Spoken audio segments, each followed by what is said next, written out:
Kamu akan memberikan kematian kuasa sehingga kematian sekarang bisa membunuhmu. Itu maksudnya. Jadi jangan buat dosa. Dosa itu adalah power, adalah kuasa untuk supaya kematian itu jadi bangkit dan kematian bisa membunuhmu.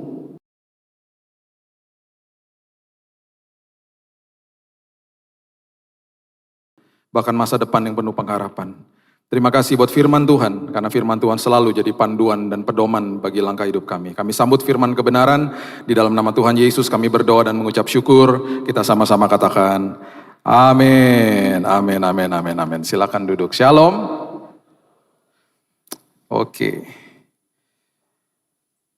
Ada sebuah prinsip yang kita mau belajar pagi hari ini, tentang kehidupan kita sehari-hari. Saya berdoa, dan terus berdoa, setelah kita mendengar firman ini, kita merdeka, kita makin mengerti isi hati Tuhan.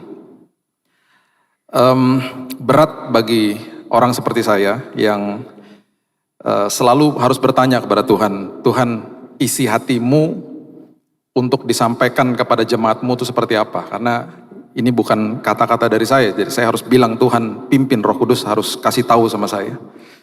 Nah, ada sebuah prinsip di dalam firman Tuhan. Jadi satu hari saya lagi duduk di rumah beberapa bulan yang lalu, kata ini tiba-tiba keluar di telinga saya pagi-pagi. Dan kemudian saya mau lihat satu-satu gitu ya. Ternyata ada sebuah prinsip yang sangat hebat yang Tuhan sedang sampaikan dalam hidup kita sehari-hari, supaya kita ini mengerti isi hati Tuhan. Kita udah pernah bahas, kalau Bapak Ibu ada di sini waktu itu kita bahas tentang waktu Yesus menyeka dan membasuh kaki muridnya, itu dia lagi kasih tahu sama Petrus, dia lagi kasih tahu sama kita untuk belajar menerima dari dia. Karena seringkali kalau didengungkan dari atas mimbar, ayo berikan yang terbaik, kita bingung berikan terbaik itu apa. Saya nggak bisa kasih uang, saya nggak bisa kasih waktu kalau saya nggak punya uang atau saya nggak punya waktu. Saya nggak bisa kasih yang terbaik kalau saya nggak pernah punya yang terbaik, gitu loh.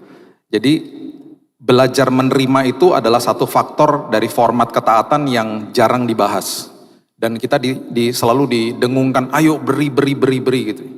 Nah, ada sebuah prinsip, ya Bapak Ibu sekarang pastinya Alkitabnya kebanyakan mayoritas pakai di digital. Kalau Bapak Ibu ketik kata tabir di situ, ya, kata tabir, yang keluar pasti ada di Keluaran pasal yang ke-26 ayat 31.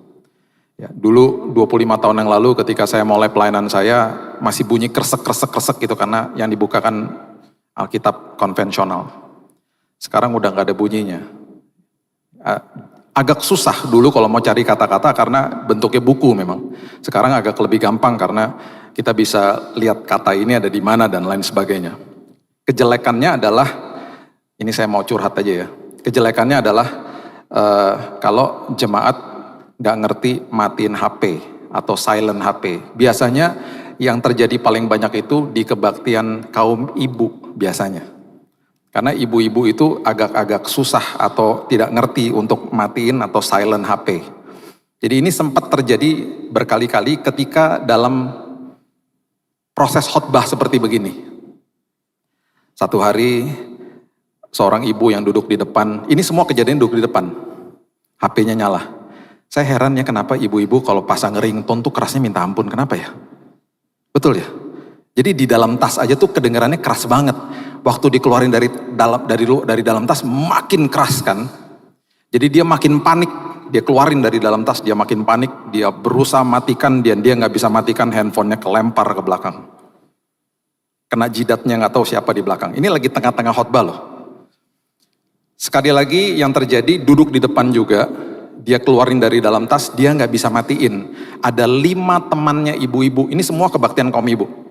5 temannya datengin dia, berusaha matikan atau silent HP-nya, semua nggak ngerti. Sampai-sampai orang multimedia lari dari belakang. Tante gini loh, tante cek masuk. Yang terakhir ini yang agak parah, karena HP-nya diangkat waktu bunyi. Harusnya kan dia dimatiin aja, dia nggak ngerti. Jadi dia juga bingung, saya juga kasihan nih. Dia angkat tengah-tengah khotbah. Orang Manado, iyo. Sudah, ngana jangan telepon-telepon, ini Pak Billy lagi khotbah. Sudahlah, jadi saya kan harus diem. Kan dia ngomong keras banget, duduk di depan lagi. Jadi saya diam aja nungguin. Saya sempat bilang gini, tante kalau dia nanyain saya, bilang saya lagi sibuk. Dia telepon, terus dia bilang, udahlah, ngana jangan ganggu-ganggu, sudahlah gitu. Dia taruh teleponnya, dia bilang, silakan Pak Pendeta, terusin. Itulah kalau punya HP suka begitu ya. Tapi ibu-ibu di sini pasti nggak gitu. Ini di Jakarta agak-agak gaptek ibu-ibu di sana. Oke, kita baca Keluaran 26. Karena kata tabir pertama kali yang keluar di perjanjian lama itu ada di Keluaran 26 ayat yang ke-31. Pastinya ya, sama ya semua ya. Buka Keluaran 26 ayat 30, firman Tuhan katakan begini. Kemudian haruslah kau dirikan kemah suci, sesuai dengan rancangan yang telah ditunjukkan kepadamu di atas gunung itu. Oke, perhatikan pelajaran ini, ikuti perlahan-lahan. Waktu manusia dipisahkan dari Tuhan, waktu dosa terjadi, Tuhan memiliki inisiatif untuk memulihkan hubungannya dengan manusia. Yesus belum hadir. Di bumi ini belum hadir. Jadi dimulai dari manusia harus bangun mesbah awalnya. Bahkan ketika Musa berusaha mendekat kepada semak belukar yang ada hadirat Tuhan, Tuhan katakan jauh-jauh. Jangan mendekat, this is a holy ground, ini tempat kudus. Karena nggak boleh. Kalau kita ingat manusia ketika jatuh dalam dosa, hadirat Tuhan dijaga sama malaikat kerub. Malaikat kerub itu bukan menjaga hadirat Tuhan karena Tuhan perlu dijaga, bukan. Malaikat kerub menjaga supaya manusia tidak mendekat ke hadirat Tuhan, karena dipisahkan dari Tuhan. Alhasil kalau mendekat bisa mati. Mati beneran gitu maksudnya. Karena dua fase kematian, saya pernah bahas berkali-kali di sini. Ya, manusia mengalami kematian. Kematian artinya dipisahkan. Dipisahkan dari hadirat Tuhan, kemudian yang kedua dipisahkan tubuh, dipisahkan dari roh. Ya. Manusia masih hidup ratusan tahun. Oke. Terus setelah ada semak, mesbah, ini pertama kali cikal bakal yang hari ini kita nikmati, yaitu gedung gereja. Didirikanlah sebuah kemah namanya kemah suci. Tabernakel Musa kalau kita pernah dengar. Ya, nah di dalam kemah suci ini ada prosesi-prosesi, ada ruang-ruang yang nanti Tuhan harus atur, Tuhan kasih tahu kepada manusia di mana nanti hadiratnya akan turun di situ. Karena Tuhan mau berjumpa dengan manusia, Tuhan mau juga supaya dosa manusia dihapus pada saat itu. Ya, itu sebabnya ini prosesinya. Ayat 31, haruslah dimulai dengan kata-kata haruslah kau buat tabir dari kain ungu tua, kain ungu muda, kain kirmizi, lenan halus dipintal benangnya. Haruslah dibuat dengan ada kerubnya, buatan ahli tenun. Selalu ada kerub di situ. Karena kerub itu yang melindungi supaya manusia tidak mendekat kepada hadirat Tuhan. Ada kerubnya. Ada kata-kata harus terus. Saya nggak akan bahas prosesi ini, pembuatan ini karena ngejelimet. Saya bacain aja ya, ayat 32. Haruslah engkau menggantungkannya pada 4 tiang dan kayu penaga yang disalut dengan emas, dengan ada kaitannya dari emas berdasarkan 4 alas perak. Ribet prosesinya. Ayat 33. Haruslah tabir itu, haruslah horden itu. Hari ini yang kita ngerti itu horden ya. Kau gantungkan pada kaitan penyambung tenda itu, dan haruslah kau bawa tabut hukum. Tabut hukum itu adalah hadirat Tuhan, lambang daripada hadirat Tuhan. Kesana tuh kemana? Ke belakang tabir. Dibawa ke belakang tabir sehingga tabir itu, perhatikan kalimat ini, menjadi pemisah bagimu antara tempat kudus dan tempat maha kudus. Tabir adalah pemisah. Hadirat Tuhan dibawa sampai ke belakang tabir, hadirat Tuhan dipisahkan sama tabir. Nah, yang boleh bertemu dengan hadirat Tuhan itu hanya imam besar. Jadi Tuhan menunjuk mediator namanya. Jadi Tuhan mengatakan nggak boleh, orang-orang yang awam nggak boleh datang ke sini. Kamu kalau berdosa diwakilkan saja sama imam besar. Itu sebabnya imam besar masuk ke dalam ruang maha kudus itu sekali setahun dalam yang namanya hari pendamaian. Bahkan di tabut perjanjian juga itu ada lambang daripada malaikat kerub di atas tutup pendamaian. Kalau kita belajar itu itu adalah pelajaran tersendiri. Di dalamnya ada lambang roti mana, yaitu lambang daripada pemberontakan manusia terhadap provisi Tuhan. Ada tongkat Harun, lambang pemberontakan manusia kepada pimpinan Tuhan. Dan juga ada 2 loh batu yang ada hukum Taurat di atasnya. Itu adalah lambang daripada manusia memberontak kepada firman Tuhan. Itu semua di situ, ditutup dengan namanya tutup pendamaian. Jadi pemberontakan itu ditutup sama pendamaian, di atasnya ada kerub. Selalu ada kerub. Karena dia yang menjaga hadirat Tuhan. Nah, imam besar masuk ke situ. Sekali setahun. Dia selalu membawa darah hewan. Dipercikan di atas tabut perjanjian, tabut hukum, hadirat Tuhan turun. Kita udah pernah bahas juga di sini. Waktu imam besar masuk ke dalam ruang Maha Kudus, ketika dia buka tabirnya, waktu dia masuk ke dalam, tabirnya ketutup lagi toh di belakangnya dia. Karena tabir itu adalah pemisah antara hadirat dan dengan manusia. Yang boleh masuk hanya satu mediator. That's it. Sekarang perhatikan apa yang terjadi di dalam perjanjian baru tentang tabir ini. Kalau Bapak Ibu klik di HP, kata tabir pertama kali keluar di perjanjian lama, itu ada di Keluaran 26 ayat 31. Kalau di perjanjian baru, pasti akan keluar Matius 27. Matius 27 ayatnya yang ke-51. Pasti keluarnya itu. Pertama kali kata tabir disingkapkan di perjanjian baru. Saya bacakan dulu ayat 50. Yesus berseru, ayat 50. Pula dengan suara nyaring, lalu ia menyerahkan nyawanya. Oke, saya mau ingatin aja, ya kita udah bahas di Paskah kemarin. Menyerahkan nyawa itu berarti Yesus nggak bisa dibunuh sama siapapun. Yesus nggak bisa dibunuh sama tentara Romawi, bangsa Yahudi. Itu kalimat yang salah kalau Yesus dibunuh. Tidak ada. Dia menyerahkan nyawanya. Menyerahkan nyawa itu artinya dalam, artinya luar biasa. Sejak awal kematian sudah ada. Kematian sudah ada sejak awal. Hanya kematian tidak berkuasa atas manusia. Ya, saya ingetin aja nih. Ya, saya pernah khotbahkan ini. Kematian tidak berkuasa atas manusia. Kematian itu betul-betul tidak ada kuasanya. Tidak bisa membunuh manusia. Itu sebabnya Tuhan katakan kepada pria di awal, bukan kepada wanita. Dia kasih perintah pertama itu untuk tidak makan buah pengetahuan baik dan jahat kepada pria. Itu sebabnya salah satu fungsi daripada pria adalah mengerti firman Tuhan untuk diajarkan kepada keluarganya.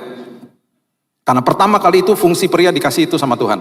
Nah, waktu pria menerima pesan ini, Tuhan mengatakan kalau kamu makan itu, you will surely die. Kamu pasti mati. Dengan kata lain, kalau kamu melakukan dosa, kamu akan mengaktifkan kematian. Kamu akan memberikan kematian kuasa, sehingga kematian sekarang bisa membunuhmu. Itu maksudnya. Jadi jangan buat dosa. Dosa itu adalah power, adalah kuasa, untuk supaya kematian itu jadi bangkit dan kematian bisa membunuhmu. Oke. Itu satu establishment sendiri, pengertian yang sudah kita ngerti. Sekarang, waktu Yesus hadir di muka bumi, satu-satunya pribadi yang tidak ada dosanya, itu hanya Yesus. Dan Alkitab mengatakan, your word is above your name. Firmanmu melebihi namamu. Firmanmu itu adalah tatanan kehidupan yang tidak bisa di-reset. Atau Tuhan bilang ini, aduh aku salah nih, gak bisa. Itu udah kedaulatan Tuhan, the sovereignty of God. Apa yang difirmankan gak bisa ditarik balik. Dan semua yang difirmankan adalah kebenaran. Jadi Yesus pun harus abide to the word. Yesus harus mengikuti tatanan ini. Sebagai pribadi yang tidak ada dosanya, dia gak bisa dibunuh sama kematian. Kematian gak berkuasa atas dia. Jadi arti menyerahkan nyawa itu adalah saat itu. Dia tahu. Satu-satunya cara supaya kematian bisa membunuh saya adalah ketika saya dengan sukarela menyerahkan nyawa saya, dan itu pun menyerahkan ada caranya. Caranya bagaimana? Dia ambil semua dosa manusia, termasuk dosa kita yang saat itu belum lahir, ditimpakan di atas dirinya. Dan kemudian seolah-olah dia datang kepada kematian. Dia katakan, sekarang saya bisa memvalidasi kamu supaya kamu bisa bunuh saya. Karena saya sekarang udah ada dosanya. Bukan dosa dia, dosa manusia. Itu arti menyerahkan nyawa. Itu artinya. Jadi dia menyerahkan nyawa itu karena dia menimpakan sendiri semua dosa manusia. Setelah dia lakukan ini, penulis kitab Matius yang tadinya pemungut cukai, orang yang dibenci sama orang Yahudi, pengkhianat bahkan dia, dianggap orang yang paling nista, paling berdosa saat itu. Kenapa? Karena dia kerja buat penjajah. Dan tiba-tiba dia nagihin pajak kepada teman-teman, mungkin keluarganya juga, dan di markup sama dia. Bisa bayangkan tetangga kita tiba-tiba kerja sama penjajah, kita ditagih bayar pajak dan dinaikin harganya. Itu Matius. Matius mengalami kasih karunia Tuhan yang begitu luar biasa dalam hidupnya. Itu sebabnya ayat 51 dia mulai dengan kalimat dan lihatlah. Ayat 51 Matius 27 dia katakan pay attention, look what happened. Lihat apa yang terjadi. Ini kata Matius. Seorang yang bekas pemungut cukai yang jadi murid Yesus menjadi pengikut Kristus. Dia katakan, lihatlah tabir bait suci, horden yang tadinya pemisah antara Tuhan dengan manusia, terbelah dua. Dari atas sampai ke bawah, dan terjadilah gempa bumi dan bukit-bukit batu terbelah. Di saat Yesus menyerahkan nyawanya, di saat Alkitab mendokumentasikan kata tabir pertama kali yang didokumentasikan di Perjanjian Baru, tabirnya terbelah dua. Di Perjanjian Lama dikatakan tabir itu pemisah, di waktu Yesus menyerahkan nyawanya, tabirnya terbelah dua, dirobek sama Yesus. Jadi dia masuk ke dalam ruang Maha Kudus. Dia bawa bukan darah hewan, dia bawa darahnya sendiri. Waktu dia masuk ke dalam ruang Maha Kudus, dia berhadapan dengan Bapa di sorga. Dia bawa apa ke dalam situ? Dulu imam besar nggak boleh bawa siapa-siapa, hanya dirinya sendiri yang bisa masuk mewakili manusia. Sekarang Yesus mediatornya, betul, mediator agungnya, betul. Tapi sebagai mediator agung dia nggak masuk ke dalam ruang Maha Kudus sendirian. Dia bawa apa? Coba lihat Ibrani pasalnya yang ke-6, ayatnya yang ke-19 dan 20. Saya bacakan pelan-pelan, saya berdoa Bapak Ibu mengerti ini, ambil ini, dan ketika berdoa, ketika hubungan kita dengan Tuhan, pajang ini, gambaran ini di dalam pikiran dan hati kita, supaya kita makin mengerti isi hati Tuhan. Ibrani 6 ayat 19, pengharapan itu, sampai kapanpun kita akan selalu punya pengharapan. Gak akan pernah ada habisnya pengharapan. Gak akan ada habisnya. Selama kita bernafas, kita akan selalu punya pengharapan. Ini itu, pasti kita punya pengharapan. Dikatakan begini, pengharapan itu adalah sauh yang kuat, jangkar yang kuat. Dikatakan aman bagi jiwa kita. Pengharapan itu aman bagi jiwa kita, nggak akan buat kita stres. Kenapa? Karena sedang dibandingkan dengan pengharapan yang kita harapkan di dalam dunia. Harapan kepada orang di dunia bisa mengecewakan. Orang yang terdekat sama kita bisa mengecewakan kita. Kita berharap sama institusi finansial yang katanya hebat pun bisa mengecewakan kita. Pemerintah bisa mengecewakan kita. Tapi Alkitab mengatakan dengan jelas, pengharapanmu itu adalah jangkar yang kuat dan aman bagi jiwamu. Maksudnya kalau engkau berharap kepada Tuhan, jiwamu gak akan stres. Dia katakan, dia lanjutkan. Ya, penulis Ibrani sampai hari ini belum ketahuan. Saya curiganya Paulus karena kalimatnya seperti Paulus. Dikatakan begini, yang telah dilabuhkan. Pengharapanmu itu telah dilabuhkan, bukan pakai kata harus lagi, telah dilabuhkan berarti dibawa pengharapan kita sama Yesus. Sampai kemana? Ke belakang tabir. Jadi waktu tabirnya dirobek sama dia, dia hampiri anak-anaknya, dia katakan gini, kamu butuh apa nak? Aku butuh kesembuhan Tuhan. Aku butuh pemulihan. Aku butuh mujizat. Aku butuh pertolongan Tuhan. Aku butuh damai. Aku butuh sukacita. Sini nak, aku bawa semua pengharapanmu. Aku bawa sampai ke belakang tabir. Dia berikan kepada tahta Bapa di sorga.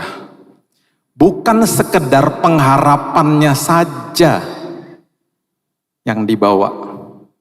Kalimat berikutnya ayat 20 mengatakan begini. Di mana Yesus telah masuk ke belakang tabir. Sebagai perintis bagi kita. Ini kata yang paling penting di ayat 20 adalah kata perintis. Ketika ia menurut peraturan Melkisedek menjadi imam besar sampai selama-lamanya. Imam besarnya Yesus. Kalau dulu imam besarnya hanya boleh masuk sendirian. Sekarang imam besarnya waktu masuk ke dalam belakang tabir, karena tabirnya sudah dirobek, dia Alkitab katakan adalah perintis. Perintis artinya prodromos. Prodromos dalam bahasa Yunani adalah orang yang lari masuk ke dalam kota dan berteriak kepada si isi kota, "Woi, sebentar lagi ada orang penting mau lewat." Semua rakyat turun menyambut orang penting mau lewat masuk dalam kota dan semua tepuk tangan. Yesus waktu masuk ke belakang tabir, dia berhadapan dengan Bapa di sorga. Bukan sekedar pengharapan kita saja yang dibawa. Dia seolah-olah seperti berteriak kepada si isi sorga, sebentar lagi ada orang penting mau datang. Masuk dalam hadirat Bapa. Siapa? Saudara dan saya. Dan itu sebabnya ketika dia masuk, dia robek tabir itu. Bukan sekedar pengharapan kita, kitanya dibawa masuk sama dia. Perhatikan prinsip ini baik-baik. Manusia pertama kali jatuh dalam dosa, dia sadar dia telanjang.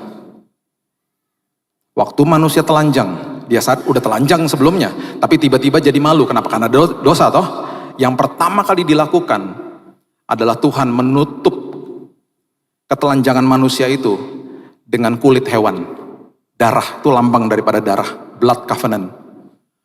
Waktu anak bungsu itu pulang ke rumah, dari 3 elemen yang diberikan sama bapaknya, selain cincin dan kasut dan sepatu, itu lambang-lambang semuanya. Cincin lambang otoritas, sepatu lambang sonship bahwa dia anak, salah satunya dikasih jubah sama bapaknya. Dan Alkitab selalu mengatakan jubah itu melambangkan jubah kebenaran. Itu sebabnya kita mungkin merasa begini, gak mau Tuhan, aku kan banyak dosanya. Dia melikupi kita dengan jubah kebenaran. Dia gandeng kita, dia bawa, yuk masuk yuk. Dia bawa kita masuk berhadapan dengan Bapa. Itu sebabnya hari ini saudara dan saya sudah diperdamaikan dengan Tuhan. Itu indahnya sebuah karya Kristus di kayu salib. Dan itu sebabnya saya selalu katakan, yuk kalau kita berdoa, bayangkan di dalam pikiran dan hati kita bahwa kita ini berdoa dari posisi yang sudah menang. Karena selesai di kayu salib. Tabirnya dirobek, jangan dijahit lagi. Seringkali dijahit dengan pemberitaan-pemberitaan firman Tuhan yang membuat jemaat jadi ketakutan, atau kita sendiri karena tidak paham, kita menjahit tabirnya seolah-olah Tuhan berseberangan sama saya. Tuhan tidak pernah berseberangan dengan kita. Kita sudah diperdamaikan dengan Dia. Perhatikan prinsip ini baik-baik. Orang Kristen itu beda dengan orang yang beragama Kristen.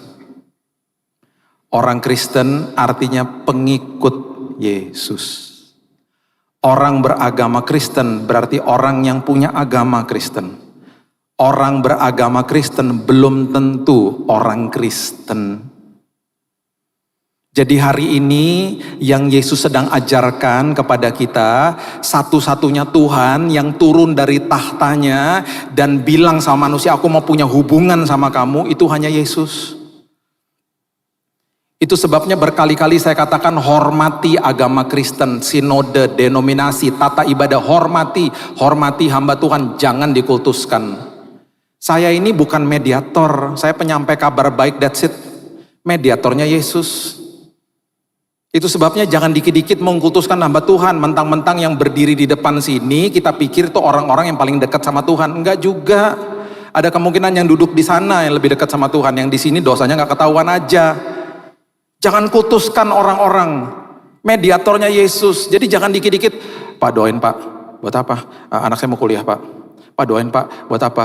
Anak saya biar dapat jodoh Pak. Pak doain Pak. Buat apa? Saya juga bingung Pak. Terserah Bapak aja. Lama-lama saya charge ya.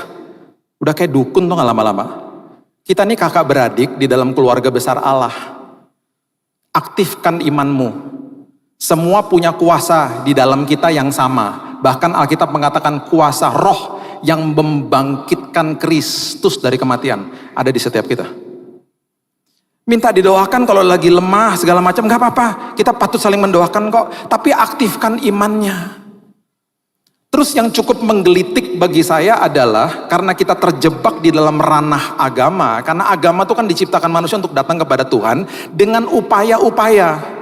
Itu sebabnya hormati, kejar Yesusnya, gitu loh.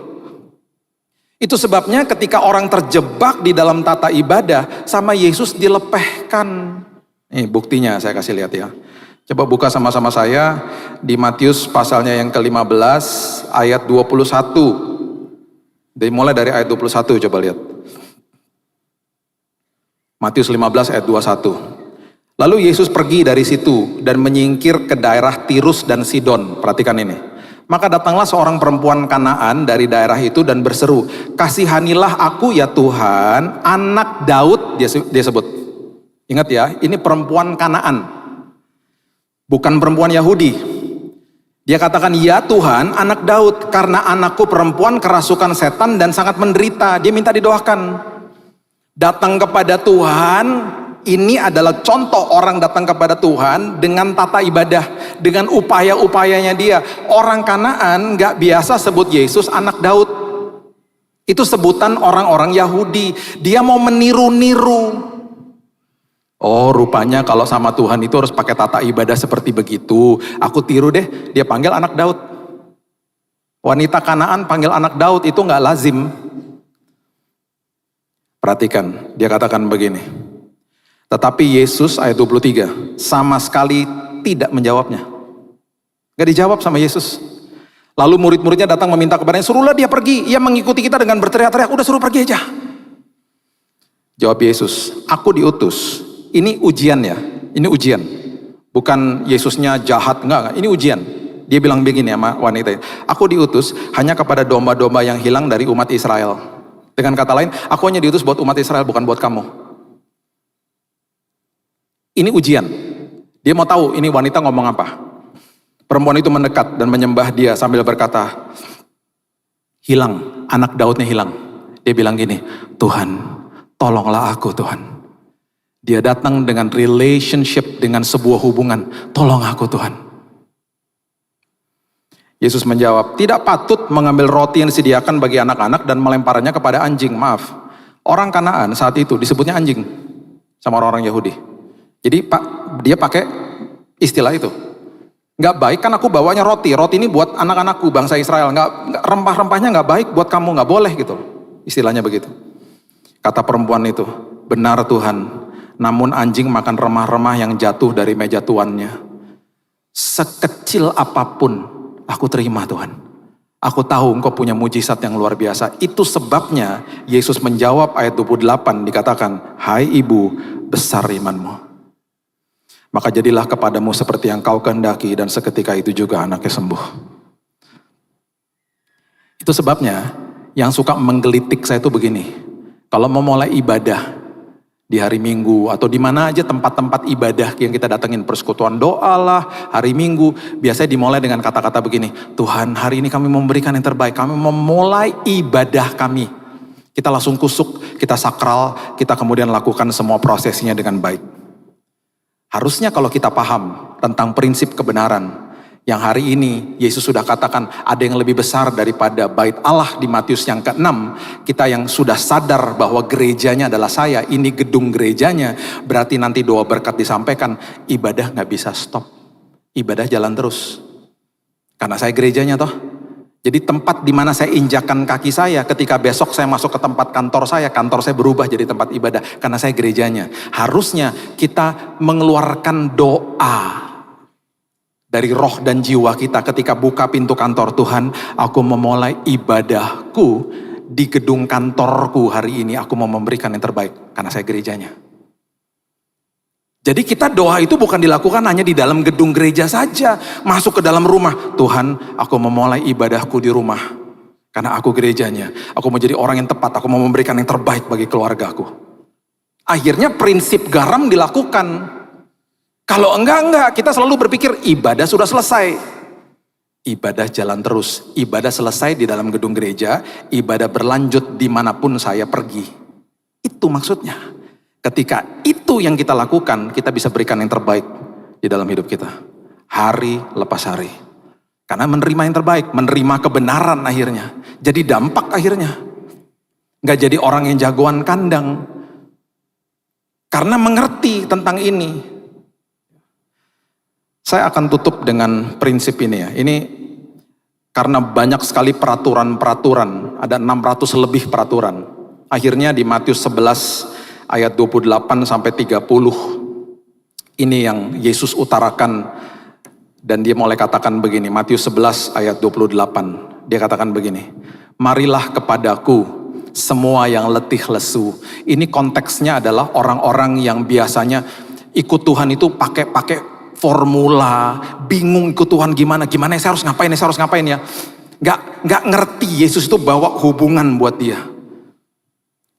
Terjebak di dalam tata ibadah, terjebak yang saya katakan tadi sebagai orang yang beragama Kristen bukan orang Kristen akhirnya. Orang Kristen itu pengikut Yesus. Makanya waktu dia ajak ke belakang tabir, dia ajak pengikut orang Kristen. Dia nggak pernah bilang kamu harus beragama Kristen dulu baru kamu ikut ke belakang tabir. Enggak, pengikut Kristus. Ayo ikut aku. Nah karena itu yang terjadi, dikatakan semua yang letih lesu dan berbeban berat, aku akan memberikan kelegaan. Ini janji loh. Kalau kamu ikut aku, kamu ngerti isi hatiku, hari lepas hari, kamu ngerti kasih karunia itu memerdekakan hidupmu, aku akan memberikan kelegaan kepadamu. Pikulah kuk yang kupasang. Dan perhatikan kalimat setelah ini. Kuk itu adalah bentuknya salib. Kalau dilihat dari atas. Dia akan megang lehernya lembu. Dan biasanya kalau lembunya ke kanan, petaninya mau ke kiri, ditarik kuknya, bahkan dicemeti. Perhatikan ini, pikulah kuk yang kupasang, terus dia keluarin kata-kata ini. Belajarlah padaku, learn from me. Belajar, learn from my heart. Kalau jalan sama saya tuh kayak gimana sih? Belajar dari saya. Karena aku ini lemah lembut dan rendah hati, jiwamu akan mendapat ketenangan. Sebab kuk yang kupasang itu enak, bebanku pun ringan. Maksudnya apa? Coba ya, saya undang teman saya Pak Agung ke sini, coba lihat. Saya undang ya, saya kasih lihat sebagai penutup, saya kasih lihat visualisasi ini supaya Bapak Ibu bisa mengerti kalau jalan sama Tuhan, yang maksudnya kuk itu apa sih? Betapa indahnya kalau jalan sama Tuhan. Anggap Pak Agung ini adalah pribadi kita, ya, pribadi kita. Saya anggaplah saya Tuhan, ya, saya Yesus. Ini tangan saya kuknya. Yesus selalu memegang kita, hadiratnya tidak pernah sedetik pun ninggalin kita. Gak pernah sedetik pun loh, gak bisa dipisahkan sama apapun. Karena selesai udah di kayu salib. Perhatikan, pribadi kita ini kan suka ngeyel, suka berontak kadang-kadang. Lagi perjalanan iman bersama-sama, tiba-tiba pribadi ini mencong ke kanan. Nah waktu mencong ke kanan, Roh Kudus yang dijelaskan di dalam firman Tuhan yang ada di dalam kita akan ingetin dia, nak jangan ke situ nak, itu salah nak. Terus karena pribadi ini yang saya beritahu berkali-kali. Pemberian Tuhan yang paling berisiko adalah kebebasan untuk memilih. Tuhan gak ciptain robot. Tuhan ciptain manusia itu diberikan pilihan. Itu sebabnya kasih adalah keputusan. Waktu pribadi ini jalan ke kanan terus, apakah setelah dikasih tahu dia nggak mau dengar, Tuhan bilang gini, ya wis sana, terserah lagi, ditinggalin sama Tuhan? Enggak, diikutin sama dia, diikutin terus, didampingin, dan tiba-tiba pribadi ini jatuh dalam dosa, jatuh udah. Waktu jatuh dalam dosa, ditinggalin sama Tuhan. Rasain kamu tuh dikasih tahu nggak ngerti-ngerti, enggak. Yang dia lakukan adalah, perhatikan ini supaya kita ngerti ketika kita dapat pikiran-pikiran yang salah tuh kita ngerti. Yesus, Roh Kudus, ingatkan kita tentang perbuatan itu. Nak, yang kamu lakukan barusan itu salah, nak. Itu jangan dilakukan kayak gitu, nak. Jangan ya, nak. Terus dia akan ingetin lagi, nak, sampai kapanpun kamu tetap anak saya loh, nak. Kamu adalah ahli waris. Kamu tuh orang yang punya hak penuh atas semua janjiku. Itu statusmu gak akan pernah berubah. Aku sayang banget sama kamu, nak. Yang iblis akan lakukan, dia serang karakter kita. Pecundang kamu, pendosa kamu, gak layak kamu di hadapan Tuhan. Diserang karakternya. Itu sebabnya kita rasa tertuduh. Kabar baik bagi kita, Roma 8 ayat 1 mengatakan, there is no condemnation. Udah gak ada lagi penuduhan, gak ada lagi penghakiman, gak ada lagi yang namanya penghukuman daripada Tuhan hari ini.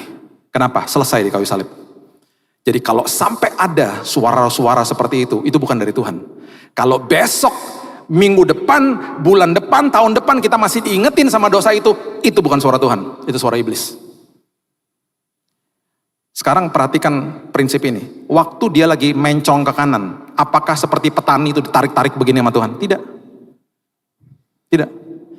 Ingat perjalanan ke Emmaus, ketika Yesus sudah sampai di depan rumah muridnya, Alkitab dengan jelas mengatakan dia berbuat seolah-olah ingin meneruskan perjalanan. Dia gak pernah paksa kita. Sampai dia, kalau Alkitab katakan berbuat seolah-olah ingin meneruskan perjalanan, kan berarti dalam hatinya apa? Undang dong, undang aku masuk. Dia tidak pernah paksa. Itu sebabnya kuk yang kupasang tuh ringan. Akhirnya pribadi mengalami kebaikan Tuhan. Skenario yang terakhir, dia lagi berjalan bersama Tuhan dan tiba-tiba pribadi ini mandek di tempat, gak mau jalan. Tuhan bilang, ayo nak, ayo. Pribadi ini bilang apa? Kita bilang apa? Capek Tuhan, aku gak mau ke gereja lagi, aku capek Tuhan. Aku udah muak sama orang Kristen, aku capek Tuhan. Tuhan bilang apa? Ya suwe sana, tinggal sana sendiri. Enggak, dia temenin. Ya sudah, aku temenin kamu. Karena hadiratku tidak pernah sedetik pun meninggalkanmu. Alkitab mengatakan ketika engkau bangun aku masih ada. Itu berarti ketika engkau tidur dan engkau sedang tidur aku selalu ada. Nak, ingat ya nak, di dalam kelemahanmu kuasaku nyata nak. Ditemenin sama dia. Sampai pribadi ini kuat kembali dan berjalan kembali. Dia tidak pernah sedetik pun tinggalin kita. Itu Tuhan kita. Terima kasih Pak Agung. Itu arti kuk yang kupasang itu ringan. Itu arti daripada kebaikanku itu tanpa kondisi. Nah kalau kita sudah ngalamin begitu, apakah masih mau buat dosa? Gak mau. Makin ngalamin kebaikan Tuhan kita makin hati-hati sama hidup ini. Itu sebabnya takut sama Tuhan adalah hormat sama Tuhan. Bukan ketakutan sama Tuhan. Karena hari ini kita sudah diperdamaikan dengan Bapa di sorga. Dosa apapun tidak pernah bisa memisahkan kasih Tuhan atas hidup kita. Tuhan dahsyat, Tuhan luar biasa. Tabir sudah terbelah. Tabir sudah dirobek sama dia. Kita sudah diperdamaikan dengan Tuhan. Berikan tepuk tangan kita untuk Tuhan kita. Terima kasih Bapa yang baik. Terima kasih Roh Kudus. Terima kasih buat panduanmu. Terima kasih buat pedoman-pedomanmu. Hari ini kami makin sadar isi hati Tuhan yang sebenarnya untuk kami begitu indah. Begitu luar biasa. Tidak pernah sedetik pun kau tinggalkan kami Tuhan. Dan itu sebabnya Tuhan kami mau datang kepada Tuhan dengan sebuah relationship hubungan. Karena kami paham Tuhan Engkau datang kepada kami, menjangkau kami dan bahkan membawa kami masuk sampai ke belakang tabir. Pengharapan kami hari ini pun Tuhan sudah dibawa sampai ke belakang tabir. Yang berharap hari ini sembuh, yang berharap hari ini dipulihkan, mujizat sudah terjadi dalam nama Yesus.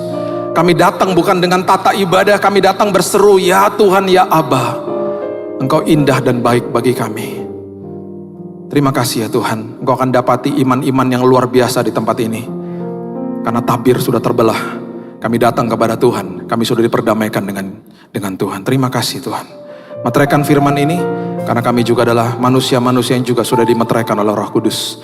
Hanya di dalam nama Tuhan Yesus kami sudah berdoa dan mengucap syukur. Kita sama-sama katakan amin, amin, amin.